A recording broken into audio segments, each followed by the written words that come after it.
ஃபேமிலிஸே ஒரு சந்தோஷமான நாள் இன்றைக்கி பார்த்தீங்கன்னா அவ்வளோ ஒரு சந்தோஷமாக இருக்கேன். பார்த்தீங்கன்னா என்னென்னு பார்த்தீங்கன்னா எனக்கு வந்து குழந்தை பிறந்திருக்கு. அதை வந்து உங்ககிட்ட காமிக்கணும்னு எனக்கு ஆசையாக இருக்குது. குழந்தைக்குறா பாருங்கள், இதுதான் வந்து என் குழந்த. என்ன குழந்தைன்னு பார்த்தீங்கன்னா வந்து பொட்டைக்குட்டி. இந்த பொட்டைக்குட்டிக்கு வந்து பேர் வைக்கணும். அதுக்கு என்னென்ன எழுத்துல வைக்க சொல்லியிருக்காங்கன்னு பார்த்தீங்கன்னா கே, கோ, சவ், பூ, மே, சா அந்த மாதிரி வந்து எழுத்துல வந்து பேர் வைக்க சொல்லியிருக்காங்க. நீங்கள் வந்து கமெண்ட் பண்ணுங்கள் எந்த பேர் வைக்கலான்னு சொல்லிட்டு. பாருங்கள், இன்னும் குழந்தை கண்ணு கூட முடிக்கல. எழுப்பிட்டு பார்க்கலாம். பாருங்கள், குழந்தை எந்திரி கூட மாட்டேங்குது.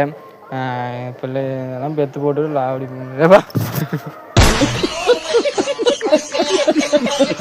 வா வா என் தேவதையே